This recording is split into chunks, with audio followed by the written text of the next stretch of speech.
시사 주간지 타임지가 지구를 망하게 할 인물 5에 2년 연속으로 막슬레온 가족을 꼽으면서 지구 이주 대책위원회가 이들을 지구에서 쫓아내기로 결정했다고 합니다. 나머지 넷은 또 누굴까요? 오늘 저희 프로그램을 듣고 있는 분들 중에 이런 분들은 없겠죠. 안녕하세요. 인류세가 궁금한 연구조교의 김성광입니다. 사실 막슬레온 가족 이야기는 지구 사용 설명서라는 환경 관련 어린이 도서의 일부 내용입니다. 당연히 픽션인데요. 막슬레온 가족이 지구에서 쫓겨나지 않기 위해 환경 미션 44가지를 완수하는 여정이 책에서 이어집니다. 어린이부터 어르신들까지 인류세 시대 모두에게 필요한 환경교육 내용으로 보이는데요. 오늘은 이 책을 공동으로 쓴 장미정 환경교육센터 부설 모두를 위한 환경교육 연구소 소장님 모시고 이야기 나눠보려 합니다. 바로 출발합니다. 네, 안녕하세요. 네, 안녕하세요. 네, 소장님, 대표님. 어떤 호칭으로 오늘 좀 부르면 좋을지 먼저 얘기해 주시면 좋겠습니다. 동시에 자기소개도 해주시면 좋겠고요. 네, 반갑습니다. 사실 아무거나 불러도 웬만한 호칭이 다 가지고 있는 엔잡러입니다. 그래서 연구소 소장이기도 하고요. 환경교육센터에 이제 평택에 있는 환경교육센터장으로도 일하고 있고요. 그리고 대학에서는 또 교수라는 이름으로 불리기도 하고, 또 그림을 그리고 글을 쓰는 작가로 불리기도 합니다. 오늘은 그냥 편하게 네, 작가님? 작가님. 네, 책 얘기를 많이 궁금해 하셨으니까 그렇게 하셔도 되고요. 아니면 연구소장으로 불러주셔도 좋겠습니다. 네, 그러면은 제가 장미정 환경교육연구소 소장님 이렇게 네. 부르도록 하겠습니다. 아무래도 이제 인류세 시대에 모두를 위한 환경교육을 좀 하고 있으십니다. 그런 부분에 있어서 좀 어떤 활동을 하시는지도 조금 더 구체적으로 환경교육과 관련해서 얘기해 주시면 좋겠습니다. 사실, 기후위기나 이 환경위기를 얘기한 지는 꽤 오래됐잖아요. 제가 이제 한 30년 전에 환경학과를 지원했었으니까. 그런데 지금은 굉장히 그게 가까워 온 것 같아요. 그때만 해도 한 100년 뒤의 일이라고 생각했지만 지금은 5년 뒤, 10년 뒤를 어떻게 될지 모르는 거죠. 그래서 지금은 유아부터 어르신까지 다양한 대상으로 교육을 많이 하고 있고요. 저는 그중에서도 이제 주로 만나는 분들은 교사나 강사, 환경 강사, 교육가들을 만나서 교육을 많이 하고 있고요. 그렇지만 이제 실제로 프로그램을 개발하고 교재를 개발하고 정책을 만들고 이런 일은 전 세계에 걸쳐서 하고 있습니다. 어쨌든 다양한 방식으로 인류 새를 살아가고 있는 사람들을 만나고 또 생각을 공유하고 또 그분들을 만나면서 저도 도전과 용기를 얻고 그런 일들을 해오고 있습니다. 제가 책을 보니까요. 앞서서 이제 지구 사용 설명서라는 책 외에도 굉장히 많은 책을 쓰셨어요. 뭐 분야를 막론하고 성인용, 그리고 아동용, 굉장히 세대에도 굉장히 넓은 책을 쓰고 또 참여하시는데 어떻게 하다 보니까 또 유아와 어린이 대상 책에도 굉장히 많이 참여를 하시더라고요. 어떻게 해서 좀 그렇게 참여를 하셨는지 좀 이유가 궁금합니다. 네, 제가 뭐 어렸을 때부터 나는 작가가 돼야지 하는 작가의 꿈을 꾼 건 아니었고, 이제 환경교육을 잘하고 싶은데, 이제 사람들을 만나고, 아이들을 만나고, 유아들도 만나고, 이렇게 다양한 대상들을 만나다 보니까, 어떻게 하면 커뮤니케이션을 잘할 수 있을까에 대한 질문이 있었던 거죠. 그래서 그 질문으로 출발해서 유아들을 위한 환경화 놀자, 이런 책을 이제 선생님들이랑 계속 공부하면서 만들었었고, 근데 그 책을 이제 읽히기 시작하는데 이분들이 우리가 직접 만나서 교육하는 거 이상으로 뭐 환경 캠프에서 그 책을 가지고 뭔가를 했더니 2박 3일 동안 아이들이 이렇게 뭐죠? 이 옆구리에 끼고 다니면서 계속 보는 거예요. 그래서 이게 소통의 방식 중에 여러 가지가 있지만 그림책이나 스토리텔링이나 아니면 이런 다양한 커뮤니케이션이 갖는 힘이 되게 크구나. 그래서 그때 그 깨달음으로 꾸준히 기회를 만들어서 협력해서 책 작업을 해오고 있습니다. 제가 책을 잠깐 봤는데요. 뭐 다 보진 못했지만 책이 굉장히 지식 전달보다는 정서적으로 굉장히 몰입이 되는 좀 특징이 있는 것 같더라고요. 네, 사실은 대상별 접근이 좀 다르긴 해요. 그래서 그러니까 저희가 생애 주기별로 환경교육을 어떻게 해야 될까 이런 고민으로 연구도 많이 하는데, 유아나 어린이 같은 경우에는 지금부터 밖에 나갈 지금처럼 살면 큰일 나, 막 이렇게 겁이 나는 이야기를 하는 것보다는 자연 속에 있는 내가 되게 행복하구나. 그리고 사람이 살면 환경에 영향을 많이 주고받는구나. 이런 거를 알 수 있는 감수성을 갖는 것만으로도 굉장히 중요하다라고 생각을 하는 것이 한편으로 있고요. 또 한 가지는 저희가 꼭 그림책이나 정서적인 것만 접근하는 건 아니지만 처음 단계는 이제 교육 과정에서 이제 저희가 로맨스 단계라고 얘기를 하거든요. 그러니까 서로 사귀는 과정이죠. 감수성이 있으면 그 다음에 환경 위기나 환경 문제나 구체적인 환경 사안이 왔을 때 조금 더 내 문제로 인식하고 어떻게 할까 이렇게 고민까지 갈 수 있는데 그런 밑바탕에 정서감이 없으면 거기로 끌어내기가 참 어렵다고 생각을 해요. 그래서 저희는 처음에는 그렇게 정서적인 것에 좀 몰입할 수 있도록 해주고 그 다음 단계에서 조금 더 다양한 실천을 하기 위해서는 이제 지식도 굉장히 필요하고, 그래서 저희가 대장별 쓴 책들이 있는데, 청소년 같은 경우는 개념사전, 뭐 이렇게 개념을 따라가면서 이해하기도 하고, 또 어른들 같은 경우는 사례를 통해서 이해하기도 하고, 이렇게 다양한 접근들이 있습니다. 근데 아, 어쨌든 우리 궁금해하신 것처럼, 정서적인 부분을 굉장히 교육의 근간이라고 생각하고 있기 때문에 좀 초점을 두는 거는 맞습니다. 네. 로맨스 단계 굉장히 흥미롭습니다. 이 로맨스를 형성하는 그 과정에 있어서 기억에 남는 책과 또 그 장면이 있다면 좀 어떤 게 있고 또 그 이유가 그 내용이 어떻게 형성되는지 좀 궁금하거든요. 사실은 이제 뭐, 아이들 같은 경우는 스토리텔링에 초점을 둬서 이제 체계적으로 이해하지만 좀 쉽게 자기 이야기처럼 몰입할 수 있도록 했기 때문에 그림책이나 동화책 작업을 많이 하게 된 거고요. 사실은 성인 작업에서 그 얘기를 좀 끌어내고 싶은데, 이제 제가 최근에 작업한 책이 이제 성인 책 중에 두 권이 있어요. 한 권은 길 위에서 내일을 그리다라고 하는, 그건 뭐냐면, 제가 주로 만나는 거는 이미 환경에 관심이 많은 분들을 많이 만나서 교육을 하거든요. 그런데 사실은 더 많은 사람들이 관심을 갖게 하고 같이 참여하는 게 더 중요하잖아요. 그러면 아주 깊이 있는 책들은 관심 있는 분들은 찾아서 보시겠지만, 그냥 일반인들은 어떻게 접근하지? 이렇게 했을 때 제가 그림을 그리면서 이제 유럽의 도시들을 여행하면서 지속 가능한 삶에 대해서 에세이를 쓴 책이 있습니다. 그러니까 그런 것들은 이제 성인이 됐을 때 정보가 많이 주입돼야 내가 생활을 바꿔 이렇게 하실 거라고 생각하지만 실제로는 그런 분들보다는 내가 그동안은 이렇게 살았었는데 다르게 세상을 볼 수도 있겠구나라고 하는 생각이 오히려 변화의 계기가 되기도 하기 때문에 조금 더 정서적으로 그래서 그림이나 뭐 예술이나 문화나 이렇게 우리가 많이 노출되지 않은 자극으로 환경 문제를 좀 생각해 볼 수 있게 하는 그런 방식으로 책을 쓴 게 있습니다. 아, 그렇군요. 네. 그 분명히 이렇게 환경 문제에 관심을 가지고 이제 아까 대학에 진학했다라는 이야기를 하셨었어요. 근데 분명히 환경 문제에 대한 인식이 있었기 때문에 혹은 문제는 아니더라도 환경에 대해서 누구보다도 빠르게 로맨스를 가졌기 때문에 이렇게 음, 환경에 대한 관심을 가까이 하게 되지 않았나 이런 생각을 하거든요. 그래서 좀 그런 것과 관련해서 뭐 트라우마일 수도 있고 아니면 굉장히 좋은 기억일 수도 있을 것 같은데 그런 경험에 대해서 하나 좀 얘기해 주시면 좋겠습니다. 네, 저도 이렇게 질문해 주신 선생님처럼 약간 사람에 대한 관심이 많은 것 같아요. 그래서 이제 박사학위를 받을 때 이제 구술생애사로 연구를 했었어요. 사람들의 생애에 대해서 이렇게 물어보는 거죠. 왜 이 사람은 저처럼 환경책을 쓰고 환경 교육을 할까? 아니면 왜 환경 운동을 할까? 이런 걸 이제 질문을 많이 해봤거든요. 근데 이제 사실상 저 같은 경우는 트라우마 같은 건 없습니다. 그게 아니라 오히려 어떤 분들은 부정적인 경험을 어렸을 때 엄청 경험을 해서 긍정적인 거를 하고 싶어서 이쪽으로 오시는 분이 있고요. 저 같은 경우는 시골에서 자랐어요. 충남 홍성에 이제 시골 마을에서 자랐는데 그러니까 자연에서 노출된 경험이 많죠.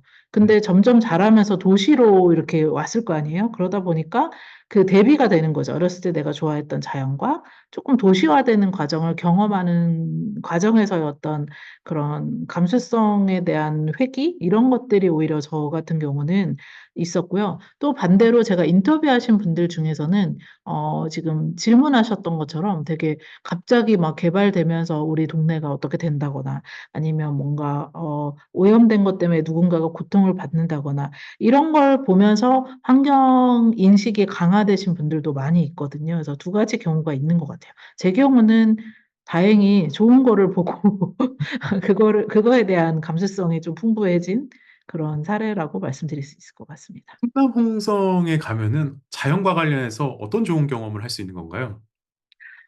아, 사실은 지금은 이제 뭐 어느 곳이든 지역에 가도 개발이 많이 됐죠. 옛날보다는. 그죠? 그래서 그렇긴 한데 충남홍성은 이제 제가 자란 곳은 이제 뭐죠? 친환경 마을로 많이 알려져 있는 곳이에요. 그래서 뭐 이렇게 기촌도 많이들 하시고 그래서 이제 자연에 가까이에서 생활을 많이 하시는 거죠.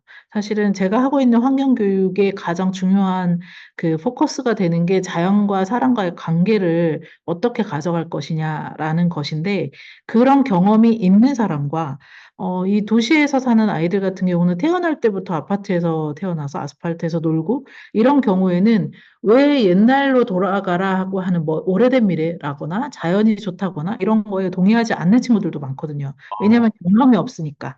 네. 아, 그래. 그래서 그런 도시화가 측면에서 이제 아, 예, 사실 네네, 그렇죠. 도시화가 많이 되다 보니까 그렇죠, 그렇죠. 아무래도 뭐 숲이라든지 아니면은 뭐 흙이라든지 이런 경험보다 아파트라든지 뭐 아스팔트 경험에 대해서 저도 사실 그런 환경에서 자랐거든요. 맞아요. 그래서 사실 숲과 자연 이런 게 저한테는 어떨 때는 진흙을 밟아야 되고 굉장히 음, 불편한 음, 경험이 있기도 했었어요. 근데 맞습니다. 그런 경험은 별로 없으셨던 건가요? 그러니까 저는 어렸을 때는 그렇게 자연에서 많이 놀았는데, 크면서는 갑자기 도시로 가면서 이제 답답해지는 거를 더 많이 경험했겠죠, 저 같은 경우는. 아, 그래서 도심 오히려. 안에 살면서 도심 안에서 이렇게 숨통이 될 곳들을 좀 찾고, 그런 곳에 가서 그림도 그리고, 그런 곳에 다니면서 프로그램도 하고, 그렇게 했었던 것 같아요. 아, 자연 환경 속에 있으면 그림을 그리게 되고 예술적인 예, 인물로 변모하게 되는군요.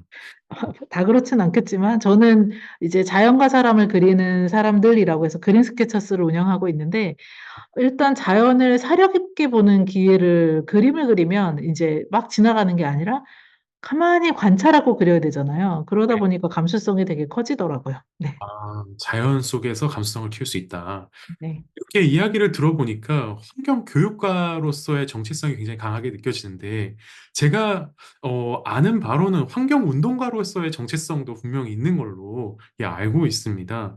그래서 교육과 운동을 모두 다 하고 있으신 것 같다 이런 느낌을 음. 받는데, 뭐 좀 우자한 얘기지만 도대체 뭐 하시는 분인 겁니까? 사실 저는 과학자를 꿈꿨던 시절이 있었고, 또 아, 교육자가 되고 싶기도 했어요. 그래서 첫 직장은 과학자였어요. 연구소에서 이제 수질 분석 같은 거 하는 연구원이었는데, 근데 계속 늘 마음에 한 가지 키워드가 있었는데 뭐냐면, 대학 때 저희 교수님께서, 철학 있는 환경인이 됐으면 좋겠다. 이런 말씀을 하셨거든요. 그래서, 아니, 철학이 있는 환경인이 뭘까? 이런 생각을 계속 하고 있었고, 그러면서 저는 이제, 내가 원래 하고 싶었던 교육자의 꿈을 여기에 좀 접목하면 어떨까 해서 이제 환경교육의 길로 들어서게 된 계기가 되었는데, 사실 교육이라는 게 그렇잖아요. 사람을 바꾸는 거잖아요. 사람의 삶을 바꾸고 생각을 바꾸는 거잖아요. 그러다 보니까 이 변화를 꿈꾸는 환경인이 된 거죠. 말하자면. 근데 그 변화가 어떤 환경적으로 조금 더 좋은 곳을 향하는 지향점, 그래서 생태적 전환, 이런 것들을 지향하다 보니까 그 전체를 아울러서 보면은 하나의 운동이기도 하는 거죠. 그래서 저는 이제 환경교육 운동을 난 하고 있습니다라고 소개를 하는데요. 네. 그래서 사람들의 변화를 통해서 사회 변화까지 가면 좋겠다. 이런 꿈을 꾸고 있는 그런 일을 하고 있습니다. 그러니까 원래는 관찰자이면서 동시에 연구자의 정체성을 가지고 일을 시작하셨는데 막상 가보니 그런 과학 철학, 환경 철학에 대해서 관심을 가지게 되면서 보다 더 음. 환경 변화에 대해서 뭔가 활동가적인 측면과 교육적인 측면에 대해서 좀 더 관심을 가졌다. 이렇게 요약할 수 있겠네요. 네, 그렇게 볼 수도 있겠네요. 정리를 해주시니까. 사실 저희는 지난 3월에 한번 만났습니다. 지금 청취자분들, 시청자분들께서 저희가 어떻게 알게 됐냐 좀 음. 궁금하실 수 있는데 제가 지금 있는 데는 카이스트 인류세 연구센터인데요. 여기에서 인류세 시대 모두를 위한 환경교육이라는 제목으로 발표를 해주셨습니다. 그게 사실 굉장히 좀 의미가 있다고 생각이 돼서 제가 다시 한번 뵙고 이렇게 팟캐스트, 음. 비디오 캐스트 제작을 하고 있는데 이것과 관련해서 당시 어떤 내용이었는지 좀 짧게 요약을 해서 이야기해 주시면 환경교육에 고민을 가지신 분들이 이 프로그램의 말씀을 듣고 좀 어떤 식으로 환경교육을 해야 될까 좀 고민을 더 해볼 수 있을 것 같거든요. 그렇게, 우리가 그런 인연으로 만났군요. 다시 한번. 네네.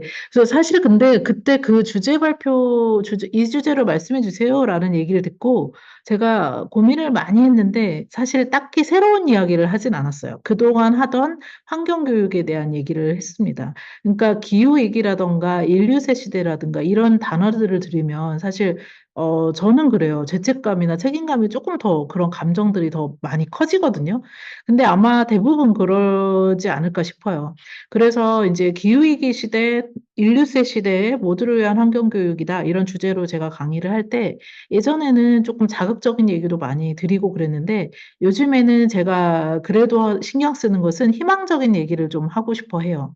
왜냐하면 이제 많은 사람들이 이제 부정적으로, 아니, 꼭 부정적인 건 아니지만 죄책감이나 이런 책임감, 무거운 것만 들고 거기서 감정이 끝나면 그 다음에 변화를 못 만들잖아요. 그래서 제 입장에서는 좀 긍정적으로 실천 의지라든가 연대감이라든가 이런 감정까지 가지면 좋겠다. 그렇게 가려면 우리가 교육을 통해서 좀 더 다양한 곳에서 해봄직하고 좋은 변화를 만들어가고 있는 사례들을 알려주고 또 뭔가 새로 시작하려고 하는 사람들한테 용기가 되어주고 그렇게 해야 되지 않을까. 그래서 연대감과 희망을 우리가 교육을 통해서 찾으면 어떨까. 지금 1, 2세 시대라고 하는 그런 어떤 무거운 시대 아래에서 우리가 짓눌려 있기보다는 조금 연대감을 찾을 수 있는 그런 희망을 주는 그런 교육을 해야 되겠다. 이런 얘기를 좀 하고 싶었습니다. 저도 사실 인류세의 연구에 대해서 굉장히 관심이 많은데, 뭐 음, 이미 터닝 포인트 지났다. 그리고 이미 음, 끝났다. 그리고서 기후 연구자들의 우울증, 이런 내용들을 굉장히 반복해서 보게 됩니다. 그래서 맞아요. 근데 정말로 지구에 사는 인류의 모습이 이제 앞으로 절멸할 수밖에 없다. 정말 그런 상황이 놓인 건데도, 그런 상황에도 불구하고 저는 좀 긍정적으로 좀 꿈을 꿔야 되는 걸까요? 아직은 그래도 이제 그런 거죠. 우리가 전쟁 중이긴 하죠. 기후위기라는 이런, 뭐, 어쩌면 인류세로 끝날 수도 있는 시기에 전쟁 중이긴 한데 우리는 이길 수 있는 전쟁이다. 이렇게 누군가 표현을 하셨더라고요. 그런데 이제 어쩌면 이 인류세나 기후위기를 넘어설 수 있는 마지막 세대가 우리 세대라고 생각해요. 그러니까 우리가 넘어서면 계속 가는 거고 지금 뭐 향후 10년의 결정이 뭐 1000년을 결정한다 뭐 이런 말처럼 우리가 어떻게 하느냐에 따라서 다음 세대가 있을 수도 있고 다음 세대가 굉장히 괴롭거나 없을 수도 있으니까 그러면은 너무 미안하잖아요. 그래서 뭐 다양한 분들이 노력을 하고 계시니까 그래도 할 수 있지 않을까. 다만 되게 전략적으로 되게 집중해서 이 시기를 보내야 되는 건 확실한 것 같아요. 그렇다면 음, 좀 그런 긍정적으로 뭔가 감정적으로 지구를 사랑해야 되고 우리가 기후에 음. 대해서 애정을 가져야 된다. 기후에 관심을 가져야 된다. 그거에 대해서 반응이 있고 굉장히 효과가 컸었던 교육의 일화가 있는지 하나 에피소드 얘기해 주시면 좋겠습니다. 에피소드는 참 많죠. 근데 어쨌든 우리가 개인이 예전에는 교육을 하면 뭐 쓰레기를 버리지 마라, 전기를 아껴 쓰라, 뭐 이런 거였잖아요. 근데 지금은 그렇게 뭐 하나 행동을 바꿔서 지구를 구하거나 이게 쉽지 않죠. 대신에 오히려 문화를 만들어가는 문화 운동은 굉장히 멋있는 것 같아요. 그러니까 꼭 교육을 통해서 이렇게 이 일을 했다라기보다 지금 이제 뭐 있죠? 제로 웨이스트 운동처럼 뭔가 내가 할 수 있는 것들을 하면서 목소리를 내서 참여자를 늘리고 그렇게 해서 공동체의 어떤 변화, 뭐 예를 들면 에너지를 얼마큼 줄인다든지 얼마큼을 덜 쓴다든지 이런 것들이 이제 지역마다 공동체마다 모아지고 있거든요. 그렇게 하고 또 뭐 이제 예전에는 수리해서 쓰던 것들을 지금 막 버리니까 지금은 수리 카페라고 해가지고 뭐 월요일은 모여서 옷을 고치고 화요일은 전자기기를 같이 고쳐보고 이렇게 물건의 수명을 늘린다거나 이렇게 공동체가 문화를 바꿔가는 것들을 교육 공동체를 통해서 많이 형성해 가고 있고 그런 것들이 지금 가장 가깝게 느껴지는 부분인 것 같습니다. 제로 웨이스트. 예. 저도 집에 지금 선풍기가 하나 고장 났는데 찾아보니까 컨덴서가 나가서 그렇다. 근데 컨덴서를 어디서 고쳐야 될지 모르는데 제가 그 연구소로 가면은 고칠 수 있을까요? 아, 저희 연구소는 안 되고요. 그 곰손이라고 수리상점 곰손이라는 데를 지금 만든 데가 있어요. 그래서 그런 곳에 같이 모여서 그런 걸 모이는 모임들이 있습니다. 네, 네. 그런 또, 곳에서 예. 또 네. 아울러서 이제 지금 10년이 미래를 좌우한다. 분명히 자녀가 어리거나 자녀를 키우는 좀 젊은 부모님들 앞에서는 그 이야기가 굉장히 중요하게 들릴 것 같습니다. 어디 가면 그런 활동을 참여할 수 있고 그런 교육을 아이들한테 할 수 있는 그런 또 교육을 받을 수 있는지 좀 장소 같은 것도 좀 소개해 주시겠어요? 네, 사실 환경교육 하는 주체들이 굉장히 전국적으로 많아졌어요. 제가 처음에 한 30년 전에 환경교육 할 때만 해도 이제 전국에서 이렇게 손에 꼽히는 기관들이 했었는데 지금은 지역별로 굉장히 많습니다. 일단 환경운동 하시는 단체들에서도 환경교육을 많이 하고 있고요. 그리고 각 지자체장들이 이제 환경교육센터를 지정하도록 이제 교육법에 들어가 있다 보니까 예를 들면 저는 지금 평택환경교육센터라는 곳에서 평택시 전체에 있는 환경교육을 흐름을 이렇게 좀 진행시키고 있거든요. 그러니까 그런 환경교육센터, 자기 인근 지역에 있는 그런 데의 정보를 좀 얻으시면 좀 연결도 해드리고 또 우리 아이가 다니는 유치원이나 학교에서 교육을 받고 싶다. 그러면 교육을 신청하실 수도 있고, 예, 그렇게 하시면 조금 더 빨리 접근하실 수가 있을 것 같습니다. 요거는 환경교육센터 부설 모두를 위한 환경교육연구소, 여기를 통하면은 전국적으로도 참여할 수 있는 그 길을 찾아줄 수 있는 거죠? 아, 사실 그거보다는 더 네. 효과적인 거는 이제 초록지팡이라고 하는 국가 전체 포털이 있어요. 그리고 자기 지역마다 포털이 또 따로 있습니다. 그래서 환경교육센터를 치시고 자기 지역을 치시는 게 가장 더 빠를 것 같습니다. 알겠습니다. 그렇게 하겠습니다. 좀 센터 홍보도 하려고 했는데 별로 도움이 안 네, 될 것 네, 같습니다. 죄송합니다. 연구소에서는 그런 각종 기관들에서 교육을 잘하기 위해서 필요한 교재나 교구나 연구자료 이런 것들의 자료를 보실 수가 있습니다. 네. 아, 그렇군요. 네. 그 앞으로 또 좀 활동 계획이 있는 걸로 알고 있습니다. 환경사회학회랑 같이 좀 발표도 있는 음. 걸로 아는데요. 어떤 계획인 건가요? 일단 지금 말씀하신 거는 이제 우리가 그러니까 우리가 어떤 사람들이 취약한 곳에 있으면 돌봄을 하잖아요. 그런데 기후도 딱 떠오르는 게 취약한 곳이 떠오르잖아요. 기후 문제가 터졌을 때 취약한 사람들이나 취약한 생명들이나 아니면 지구 전체가 취약하다고도 볼 수 있고, 그러면 기후도 돌봐야 되는 게 아닐까라고 하는 그런 용어를 제안하신 연구자들이 있어요. 그래서 그분들과 같이 이제 세미나 모임이 내일 저녁 7시에 줌에서 있고요. 그래서 학회랑 저희 평택환경교육센터랑 같이 준비해서 진행하고 있는데 벌써 70여 분이 신청을 해주셨어요. 그래서 굉장히 많은 분들이 기후 문제에 관심을 갖고 공부하고 싶어 하시고 이런 것 같아요. 그래서 뭐 당장은 내일은 그게 있고요. 사실은 장기적으로 보면 저는 그동안은 국가정책이나 전체 시민 대상의 프로그램들을 많이 만들어 왔는데 저는 지역에서 조금 진짜 찐 사례 같은 걸 만들어 보고 싶더라고요. 그래서 30년 서울 생활을 좀 약간 떨어뜨려서 지금 평택에 내려와서 지역 주민들과 마을에서 이제 같이 어떻게 살 것인가, 어떤 사회에서 어떤 마을에서 살 것인가에 대한 질문을 풀어가는 그런 교육 활동을 하고 있고, 그렇게 당분간은 활동을 하지 않을까 어, 싶습니다. 지금 이야기 들어보니까 저도 평택 가서 살고 싶다는 생각이 드는데, 네, 오세요. 이 서울과 평택의 차이는 뭘까요? 이제 일단 사는 공간이 바뀌면 내가 살아가는 일상도 바뀌는 것 같아요. 서울에선 도심 속 한복판에서 저희가 살면서 좀, 뭐랄까요. 좀 답답하죠. 아무래도 그런 것들이 있었는데, 지역에 오니까 이제 자연에 가까이 갈 수 있는 시간이 훨씬 많아지는 점이 가장 좋은 점이고요. 근데 또 안 좋은 점도 있어요. 안 좋은 점도, 예를 들면 대중교통이 너무 이제 불편하다거나, 그리고 또 뭐가 있죠? 네, 그게 제일 불편하네요. 대중교통이 대중교통이 서울처럼 잘 돼 있는 지역이 잘 없잖아요. 그래서 어떻게 하면 지역민들이 더 환경적으로 살까라는 질문을 하면 대중교통을 먼저 해결해야 더 많은 사람들이 이런 네, 불편해요. 지구 시민으로 조금 더 건강한 삶을 살 수 있지 않을까? 그런 생각을 요즘에 하고 있습니다. 오히려 교통이 안 좋으니까 지역 생활에 더 집중하고 지역의 활동에서 좀 더 활발하게 하지 않을까 이런 생각도 드는데요. 네. 이제 마지막입니다. 마지막으로 하고 싶은 말씀 있으면 좀 한마디 좀 부탁드립니다. 일단 초청해 주셔서 너무 감사하고요. 덕분에 이제 제가 어떤 활동을 하고 있는지 의미도 한번 되돌아볼 수 있었고, 제가 뭐 저뿐만 아니라 제가 하고 있는 분야의 일을 격려해 주신 것처럼 느껴져서 그 부분이 좋았습니다.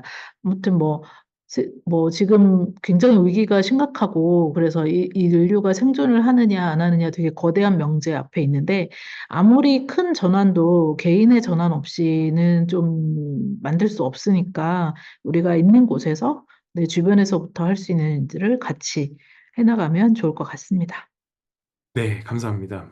예, 혼자서는 할 수 없고 다 같이 한번 해봤으면 좋겠다. 예, 그 이야기가 마음에 남습니다. 지금까지 환경교육에 앞장서고 있는 그 모두를 위한 환경교육연구소 소장 장미정 선생님과 인터뷰 나눴습니다. 출연해서 감사합니다. 감사합니다.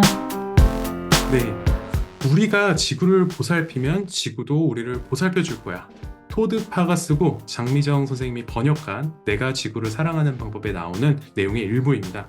이 책은 우리 아이들에게 지금 필요한 것은 누구나 알고 있는 환경 지식이 아니라 지구 환경과 생명에 대한 사랑이 먼저라고 알려주고 있습니다. 여러분은 얼마나 지구를 사랑하나요?